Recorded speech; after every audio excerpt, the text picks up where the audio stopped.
Naquele tempo, houve um casamento em Caná da Galileia. A mãe de Jesus estava presente. Também Jesus e seus discípulos tinham sido convidados para o casamento. Como o vinho veio a faltar, a mãe de Jesus lhe disse: "Eles não têm mais vinho." Jesus respondeu-lhe: "Mulher, por que dizes isto a mim? Minha hora ainda não chegou." Sua mãe disse aos que estavam servindo: "Fazei o que ele vos disser." Estavam 6 talhas de pedra colocadas aí para a purificação que os judeus costumam fazer. Em cada uma delas cabiam mais ou menos 100 litros. Jesus disse aos que estavam servindo: "Enchei as talhas de água." Encheram-nas até a boca. Jesus disse: "Agora tirai e levai ao mestre-sala." E eles levaram. O mestre-sala experimentou a água que se tinha transformado em vinho. Ele não sabia de onde vinha, mas os que estavam servindo sabiam, pois eram eles que tinham tirado a água. O mestre-sala chamou então o noivo e lhe disse: "Todo mundo serve primeiro o vinho melhor, e quando os convidados já estão embriagados, serve o vinho menos bom. Mas tu guardaste o vinho melhor até agora." Este foi o início dos sinais de Jesus. Ele o realizou em Caná da Galileia e manifestou a sua glória, e seus discípulos creram nele.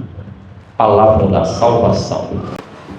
Então, caríssimos irmãos e irmãs, permitam-me uma reflexão, como sempre o fazemos, após a leitura do Evangelho, antecedida das outras leituras, no caso de um domingo ou dia festivo, 2 leituras e mais o Salmo.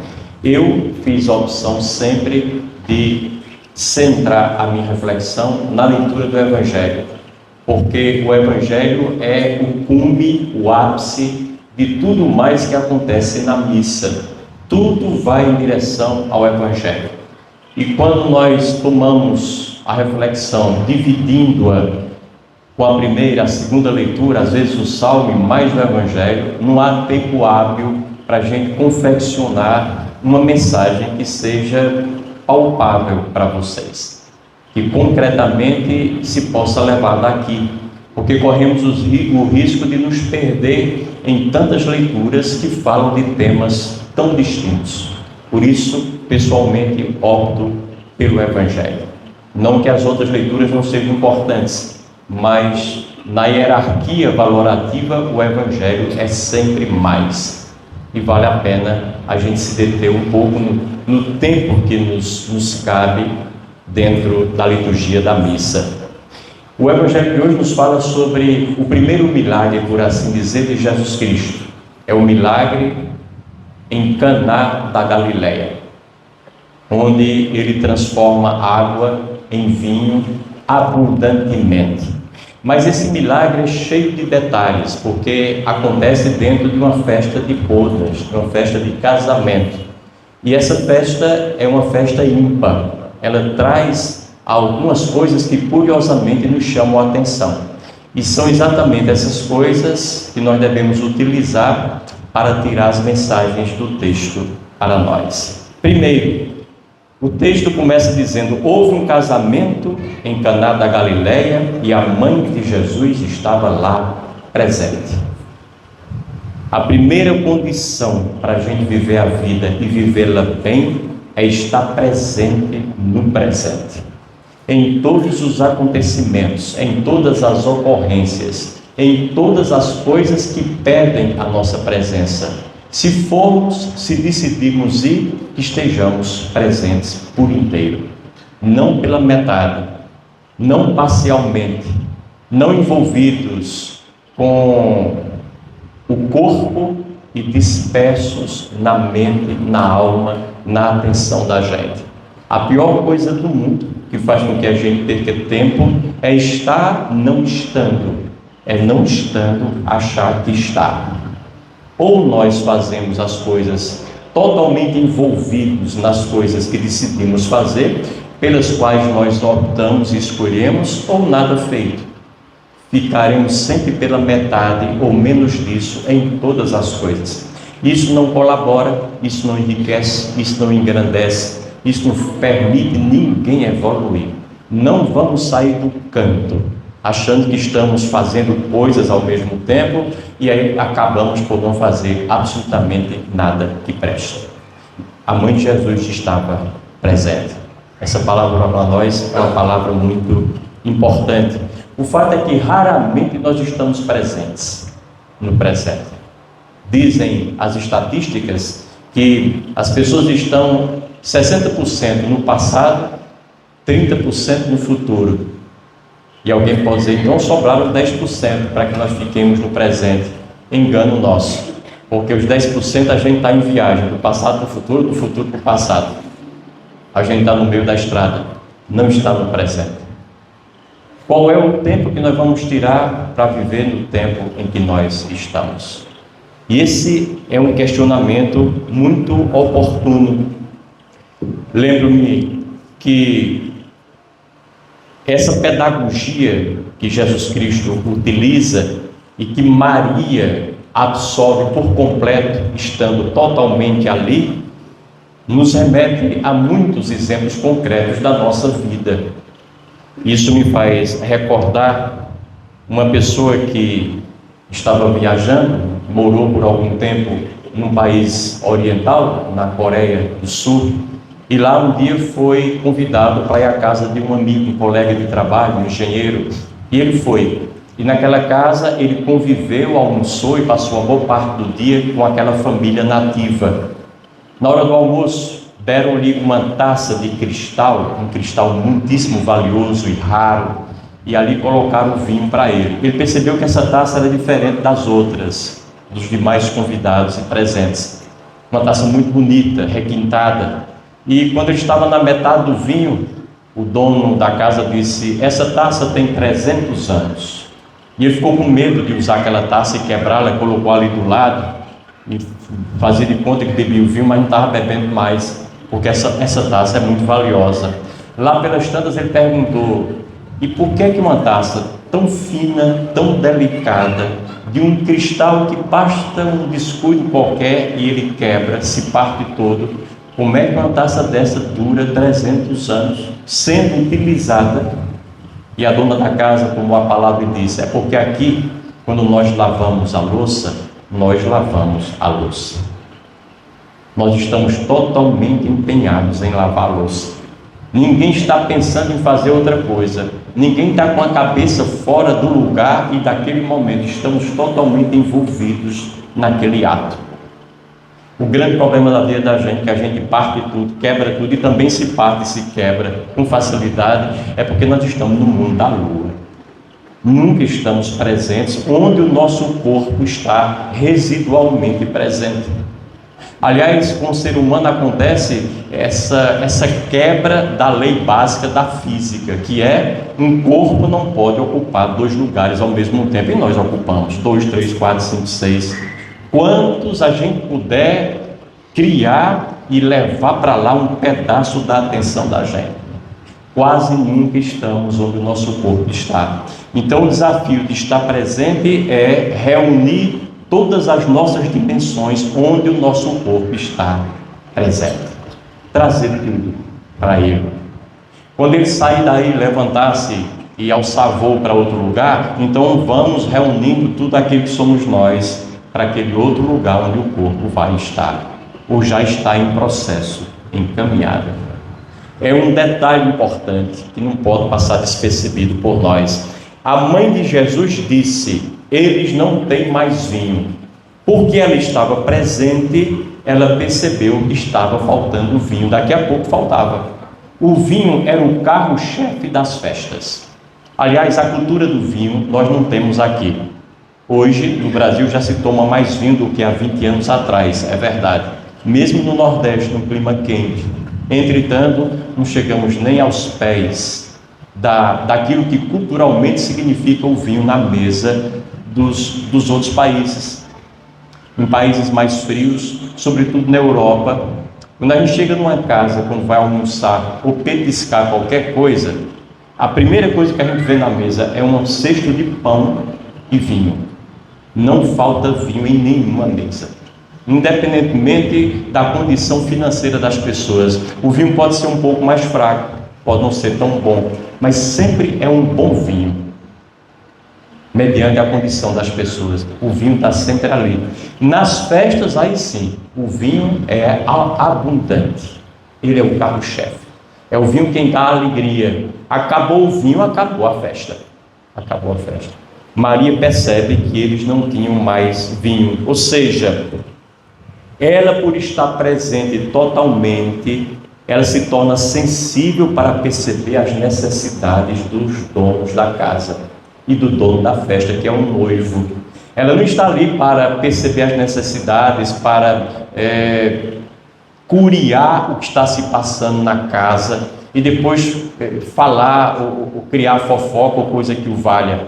Não, ela está ali porque ela sabe que ela pode ser útil e pode perceber coisas que os donos, por estarem muito envolvidos com o acontecimento, não terão condição de perceber. Quem está de fora percebe melhor algumas coisas. E ela queria ajudar com a sua percepção e assim o fez. Então é preciso muita escuta, muita atenção, muito silêncio, uma presença ativa e proativa para a gente perceber as necessidades das pessoas e ousar ser solidários a estas mesmas pessoas quando elas precisam de nós. E foi isso exatamente que aconteceu a Maria. E ela diz, na sua percepção para Jesus Cristo: meu filho, eles não têm mais vinho. Quase que dizendo, faça aí alguma coisa, resolva o problema. Você pode resolver. Essa festa não pode parar. O que é que Jesus Cristo diz? A minha hora ainda não chegou.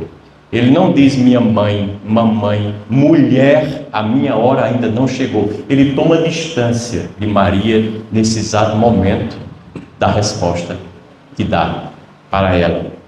Eu acho que nesse primeiro momento a gente pode dizer que o que Jesus faz é tomar distância, ausentar-se de uma possível influência da mãe em relação a ele, uma ascendência da mãe em relação a ele. Ele não aceita o lobby da mãe, pressão de quem quer que seja, inclusive da família dele, para decidir o que ele tem que decidir, para fazer uso do que ele pode e deve fazer.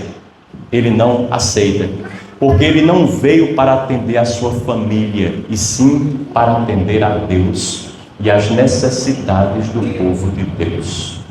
Isso para nós é muito importante, tratar igual as pessoas que são iguais, não dar tratamento diferente, não usar, por exemplo, a profissão da gente, não usar a atividade que a gente desenvolve, não usar o cargo que a gente tem, às vezes, numa esfera pública, federal, estadual ou municipal, para privilegiar quem quer que seja, porque é minha mãe, meu irmão, é meu parente, é meu grande amigo, é alguém a quem eu devo um favor, é alguém da minha classe, do meu ciclo social e de amizade.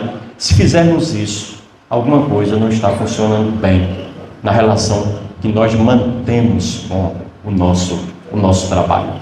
Eticamente nós fracassamos.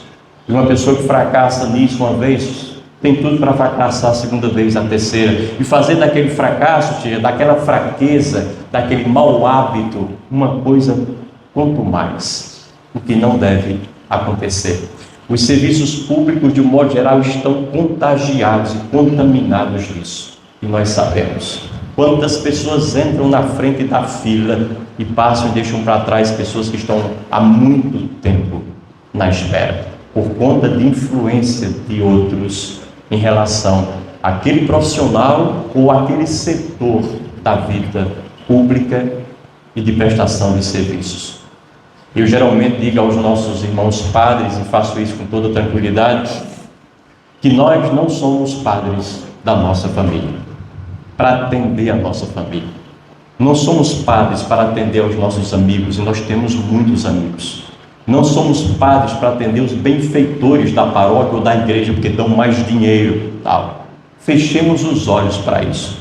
Quem investir mais, quem doar mais, quem oferece mais é porque pode e tem consciência de que deve dar mais, para que aqueles que têm menos e doam menos, possam também fazê-lo com a mesma dignidade em vista daqueles que não têm nada ou que têm muito pouco, para que não fiquem a ver navios à revelia dos serviços dessa mesma igreja. Só se deve fazer uma coisa para o pai, para a mãe, para o irmão, para o grande amigo, a nível de igreja, se a gente puder fazer para aqueles que a gente nem conhece, mas que fazem parte da mesma comunidade. E é um pouco essa perspectiva que Jesus Cristo dá quando ele, num primeiro momento, se recusa a ouvir a pressão de Maria, sua mãe. Eles não têm mais vinho. É como se ele dissesse: e o que é que tem a ver com isso? Problema deles, eles que se resolvam. Ele toma distância. Mas Maria insiste. E ela é protagonista do Evangelho de hoje. No final, Jesus Cristo acaba fazendo o milagre.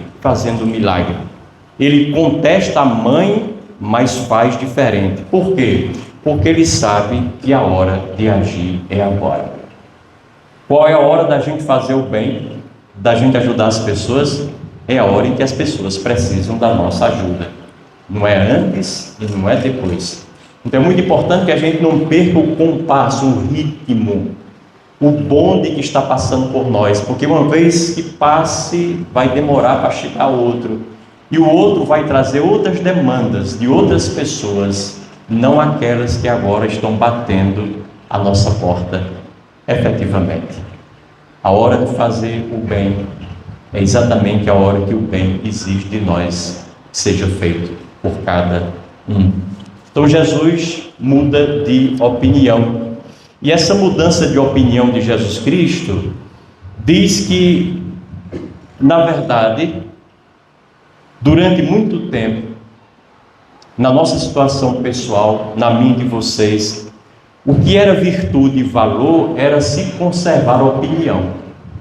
Quem tem a minha idade, um pouco mais, um pouco menos, sabe disso. O meu pai, por exemplo, era muito cioso da questão de manter uma opinião. Do ponto de vista partidário, por exemplo, das eleições, nas cidades todas havia 2 partidos, né? E uma família nunca mudava de partido. E quando alguém da família mudava, toda a cidade ficava sabendo, dizia: virou o casaco, viu? E ficava sendo mal visto, discriminado pelos outros. E no partido dele, na família dele, do lado dele, era um Deus nos acuda, porque era alguém sem personalidade.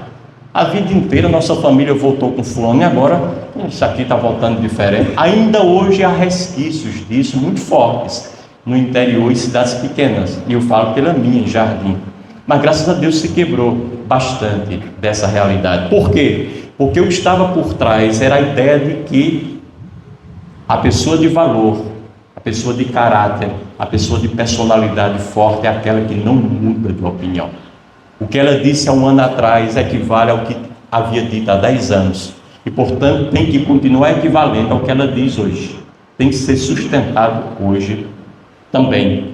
Meu pai, quando a gente ele ia comprar para a gente roupas, era 2 vezes ao ano, na festa de Santo Antônio, que era o padroeiro, e para o Natal.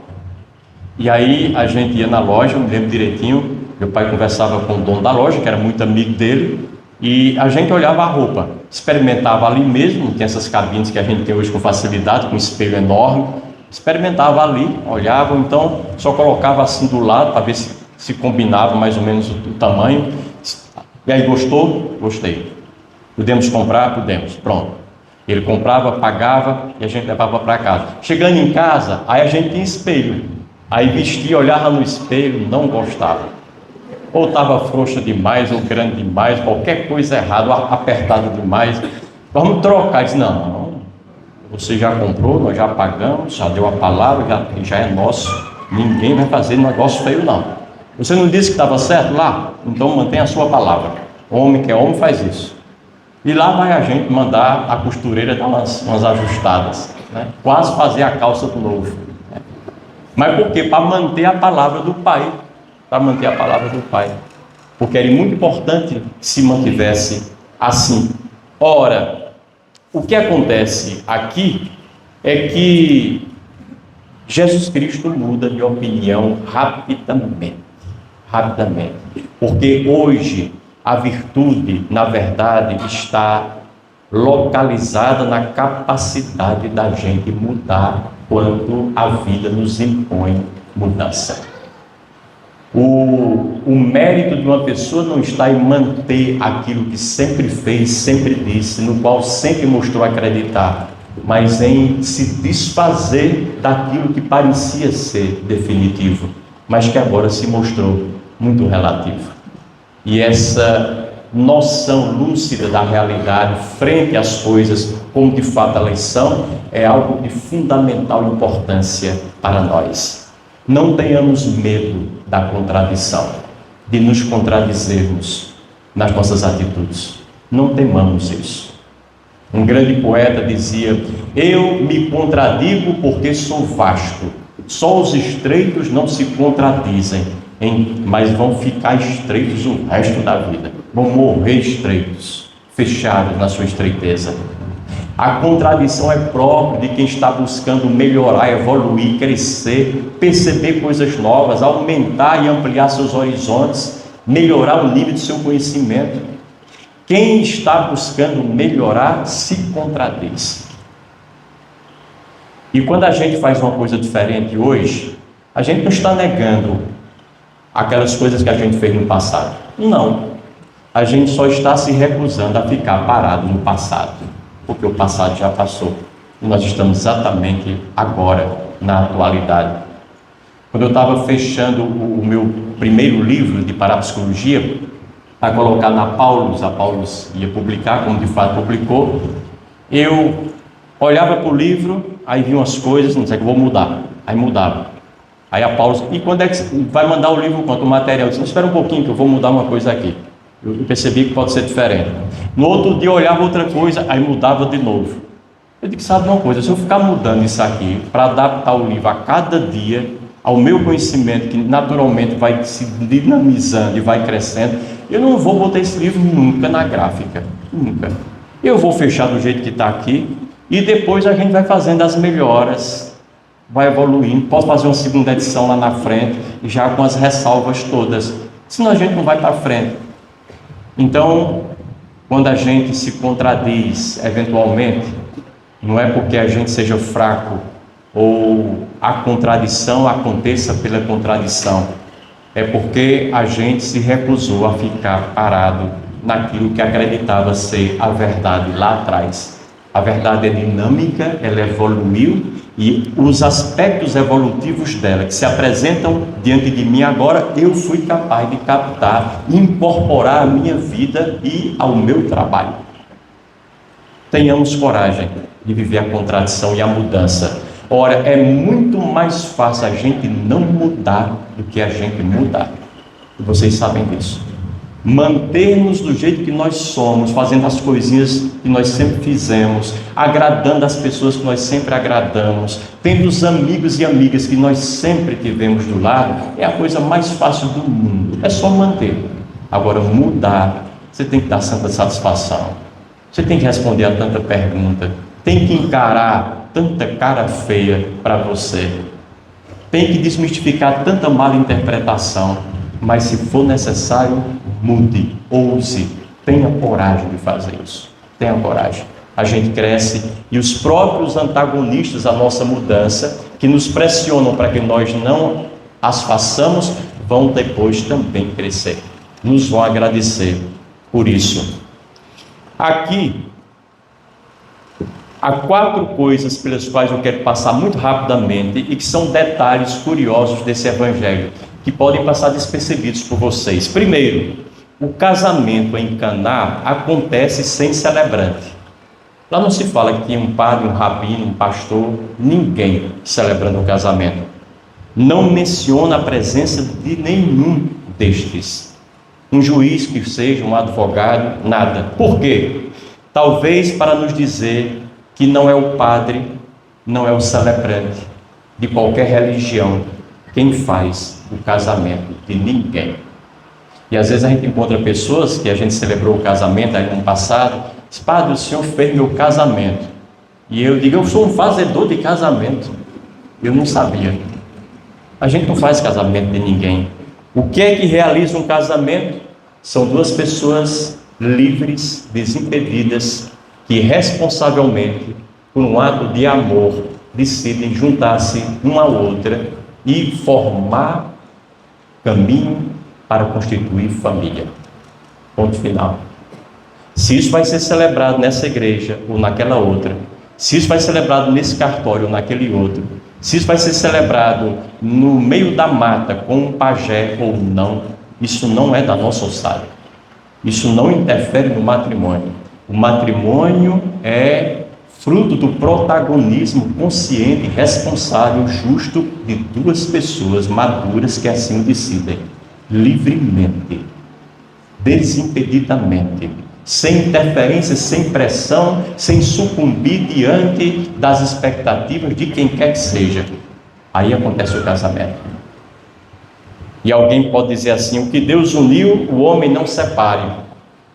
Quem é que garante que Deus uniu um casal só porque o casal veio para a igreja e fez o matrimônio? Absolutamente ninguém.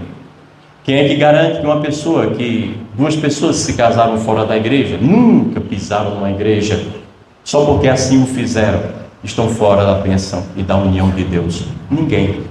É possível que nós encontremos muitos casamentos feitos na igreja que não foram feitos por Deus, e muitos casamentos feitos lá fora que foram abençoados por esse mesmo Deus, porque Deus não é propriedade privada da gente, da nossa religião, da nossa fé, dos nossos esquemas, das nossas liturgias, por mais orquestradas, bonitas, convincentes, lógicas, estratégicas que elas sejam, não importa, Deus não se deixa aprisionar por elas.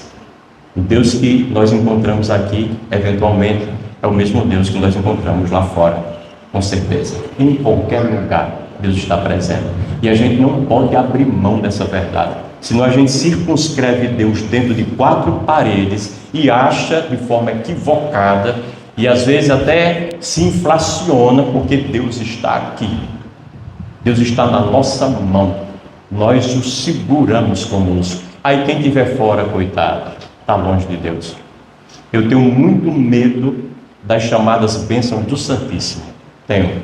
E quando elas são exageradas, quando o sacerdote, o diácono, ou o ministro ordenado vai por entre o povo, e o povo tocando naquele histerismo imenso, e gritando e tal, e ajoelhando-se, beijando, eu tenho muito medo disso. Porque a impressão que passa às vezes é que nós temos Deus na nossa mão. Deus é um troféu para nós. Deus de fato está na hóstia consagrada, como acreditamos, mas a hóstia foi feita como alimento de passagem. Foi feito para consagrar, a gente se alimentar dela, depois as reservas, a gente com muita tranquilidade, serenidade, sem fazer barulho, coloca o Santíssimo lá no sacrário, para que as pessoas possam visitar e fazer suas orações quando quiserem. Jesus não foi feito para essa adoração, para esse espalhafato todo. Então é muito bom a gente ter cuidado com isso. E aí muita gente diz: mas fulano de tal se converteu. Eu chorei tanto, padre, naquela exposição do Santíssimo. Foi uma coisa tão contagiante, maravilhosa. Chorei tanto. Quem chora diante de qualquer ato litúrgico não mostra que tem mais fé do que os outros que não choram ou que não participam dele. Apenas mostram que quando são provocados choram. Só isso. Só mostram que são capazes de chorar. Só mostram emoção e emotividade. E a gente não pode se iludir com essas coisas. Isso não é garantia de fé maior, mais consistente e uma fé mais sólida. E a gente às vezes vai nessas cantigas e acaba se iludindo e vivendo ficções e nada mais. Então o casamento é feito pelas pessoas que estão envolvidas e nós, os celebrantes, somos aqueles que celebramos. Somente isso, nada mais do que isso. A bênção de Deus é assegurada para além da nossa bênção, porque Deus conhece o coração de cada pessoa, não somos nós. E ele sabe muito bem as razões que fizeram com que aquela pessoa não se casasse na igreja e as razões que fizeram com que aquelas pessoas se casassem na igreja. Deus conhece e nós não podemos fazer esse julgamento. O segundo detalhe que eu acho importante é que o texto não cita a presença de outros convidados, além de Maria, Jesus e alguns dos discípulos. Por quê? Porque não são os convidados, não são os padrinhos, não são as damas de honra, não são as testemunhas, os fotógrafos, uma igreja bem ornamentada, o buffet requintado depois da cerimônia, a orquestra que toca, a liturgia solene que fazem um casamento. Isso tudo pode ser dispensado de uma pancada só. Nós podemos ter apenas o noivo e a noiva, alguém que faz às vezes de padrinho e madrinha, de testemunha, e o casamento acontece da mesma maneira. Às vezes com muito mais solidez, lucidez, pernas para andar, do que com tudo aquilo que são os detalhes de uma cerimônia pomposa. Também não nos iludamos muito com essas coisas. O casamento hoje, infelizmente, se tornou um ato meramente social, onde os convidados muitas vezes estão ali desfilando a sua elegância, depois participam de um banquete, muito mais do que para celebrar a sua fé. A fé que eles partilham com os mesmos noivos que ali os convidaram para tal. Quando a gente faz muita coisa, diversifica muito uma coisa que poderia ser centrada em algo importante, a gente dispersa muito as pessoas e a atenção dela para essas coisas todas. Diluímos o valor essencial do que estamos fazendo. Mal comparando, nós gostamos muito de piqui, via de regra. Quem não gosta detesta, e nós sabemos disso, mas uma piquizada boa, muita gente acha aquela que tem muita coisa dentro. Aí cortam ali um monte de verduras puxadas pela batata, e a gente depois procura o piqui, o gosto do piqui, e não encontra de jeito nenhum, porque está diluído em muitas coisas. Agora aquela que só tem um piqui, um leitinho, para tirar o sabor do piqui, aquela caldazinha, essa é maravilhosa. Essa se conserva tal e qual. Acontece isso na nossa vida inteira. Quando a gente amplia demais, diversifica demais, a gente se distrai demais. São muitos elementos para chamar a nossa atenção. Tiremos essas coisas, fiquemos com o essencial. Quando veio a pandemia, vocês se lembram, passamos um tempo sem celebrar, as igrejas fechadas. Aí depois se permitiu celebrar só com o padre e mais o ajudante do padre. No máximo outra pessoa, um aqui, outra acolá, longe umas das outras. Aí depois abriu-se um pouquinho mais, porém pouca gente. O padre não tinha ninguém no altar. Era o padre, a credência que aquela mesinha ali com os objetos ficavam aqui, muito próximos ao altar. O próprio padre servia-se naqueles momentos necessários do ofertório e tudo mais, e a missa acontecia. Eu disse, graças a Deus que agora a gente obrigatoriamente foi obrigado a se despojar, a viver o essencial de uma celebração. Tomara Deus que a gente permaneça. Ora, tomara Deus. Não teve Deus que segurou. Quando terminou a pandemia, mal terminou, voltou tudo de novo. Tudo de novo. O altar cheio de gente. Um monte de menino batendo a cabeça uns nos outros e tal, porque os pais gostam de ver o menino no altar. Tá? E o padre não pode deixar de deter as mães e tal. 14 coroinhas numa celebração, cruz e vela de todo jeito. A mesa da credência ficou a 3 quilômetros de distância. O padre fica esperando que venham tal, para trazer e tal. Voltou tudo de novo. O essencial, outra vez, se perdeu. Voltamos para os apetrechos, os acidentais, periféricos. Como é difícil a gente pegar no essencial e não soltar mais. E eu digo isso porque cada um vai aplicando nos setores próprios da sua vida, naturalmente. Terceiro aspecto desse evangelho é que são 4 detalhes. O evangelho não menciona a presença da noiva, só do noivo. Pode haver um casamento só com um dos nubentes, pois só o noivo aparece aqui. Por quê? A pergunta nos remete a uma resposta que eu acho muito importante. Vê-se logo que aqui há um ensinamento fundamental, ou seja, trata-se de apresentar a todos nós o verdadeiro sentido do casamento. Antes de alguém se casar com quem quer que seja, precisa casar-se consigo próprio. fazer as suas bodas internas. E o grande problema hoje é que as pessoas querem porque querem, rapidamente, casar-se logo com outra pessoa, sem nunca terem casado consigo próprio, nem se descobriram, nem sabem quem são, não conhecem suas demandas, não conhecem seus defeitos, suas falhas, não conhecem suas carências, suas dificuldades, suas patologias, que todos nós as temos, e de repente se une a outra pessoa, logo dizendo: você vai me fazer feliz. Joga toda a responsabilidade de felicidade nos ombros do outro ou da outra. Aí, como o outro e a outra não são Deus e não podem fazer a felicidade de ninguém, porque elas próprias também estão atrás de alguém que as faça felizes, aí a desgraça está feita. O casamento não tem pernas para andar. E fica depois um acusando o outro: você que me traiu, você que fez isso, você que prometeu e não realizou. Você, cada um vai apontando o dedo para o outro lado. É preciso que façamos as nossas bodas internas. Mesmo as pessoas que já foram casadas, que já são casadas, que têm anos de casamento, não se esqueçam de todo dia imaginar-se sozinhos nessa relação. Se hoje eu não tiver uma mulher, se não tiver o meu marido comigo, a quem eu tanto amo, como é que eu vivo? Como é que eu sou? Como é que eu me viro? Como é que eu me posiciono? Como é que eu continuo os meus passos com alegria e com felicidade, como Deus espera de mim? Fiz essas bodas comigo? Se não, é sempre tempo da gente pegar nisso e fazer.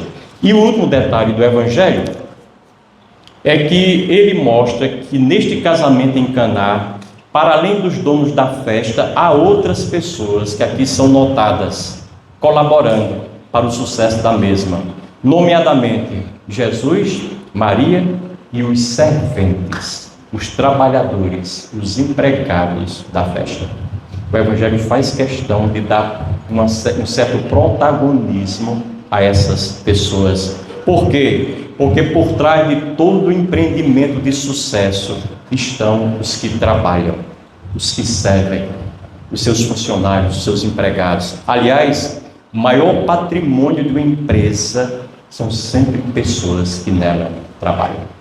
Às vezes há pessoas que se iludem, achando que é a maquinaria, é o investimento que fizeram nos prédios e nos aportes materiais para que a empresa funcionasse. Não são. Porque mesmo para um grande computador funcionar e supostamente fazer o trabalho que antes era feito por 30 funcionários, tem que ter alguém que saiba mexer nele e apertar no botão certo. E quando ele parar, esse alguém tem que chegar lá e fazer o funcionar outra vez, para não colocar em risco todo o desempenho daquela empresa e os seus frutos. O ser humano que trabalha é sempre essencial na empresa em que está, seja ela pública ou privada. Então nós devemos valorizar as pessoas, os outros, porque nós precisamos delas, especialmente aqueles que são mais ricos e podem cair na tentação de achar que não precisam de ninguém, que a própria riqueza deles é que paga o seu trabalho, o seu desenvolvimento, o seu sucesso. Esses é que precisam de gente. Quanto mais riqueza você amealhou, mais gente trabalhou para você, de forma direta ou indireta. De mais pessoas você dependeu, mais pessoas ajudaram você. E é preciso reconhecimento dessa verdade. Portanto, nunca devemos ter uma postura arrogante diante de ninguém, como patrões que se inflacionam e acham que podem mandar, que são donos, que estão acima, que têm um patamar diferente, mais elevado do que as pessoas. Nunca. A arrogância não nos ajuda e não ajuda o mundo a evoluir. O mundo precisa de parceria, de humildade, de reconhecimento, de igualdade. A irmandade só acontece quando as pessoas são iguais, se reconhecem iguais diante de Deus e diante da vida. Não acontece quando um se acha superior aos outros. Por falar em arrogância, aqui eu termino, lembro sempre aquela história que meu pai contava de um dono de uma multinacional. Ele tinha muitas empresas pelo mundo, então vez por outra ele escolhia uma empresa e chegava lá de supetão, sem avisar, para ver. Ele era arrogante, achava que era o dono do mundo, para ver como é que estavam, vigiar seus funcionários. Chegou numa dita empresa, ele entrou e tinha um sujeito assim, com o pé na parede, conversando com os outros lá, bem descansado. Quando ele entrou, que viu aquele rapaz ali, disse: olha, você, pegue suas coisas, se manda aqui, vou lhe dar 5 mil reais, e você não apareça mais na minha empresa, porque com essa postura aqui, sem trabalhar, com o pé na parede, descansado, você não fica na minha empresa. Fora, tirou os 5 mil, entregou para ele. O homem não entendeu muito e foi embora. E não me ponha na justiça, porque senão vai ser pior para você. Ficou todo mundo calado, porque tinha medo do patrão, sabia da arrogância dele, ninguém queria sofrer represália. E aí depois, num certo silêncio, ele chegou para o chefe do setor e disse: me diga uma coisa, aquele rapaz que eu pus para fora, trabalhava aqui em que setor? E o chefe disse: não, ele era um entregador de pizza, só entregou uma pizza para nós. Ganhou 5 mil de graça. O arrogante perdeu 5 mil. Nunca sejamos arrogantes, sejamos parceiros, companheiros, olhemos nos olhos, percebamos que o bem que a gente faz hoje, com o dinheiro e a riqueza que a gente amealhou, pode ser que seja o bem de que a gente precise amanhã, com a riqueza e com o dinheiro que os nossos empregados atuais vão juntar.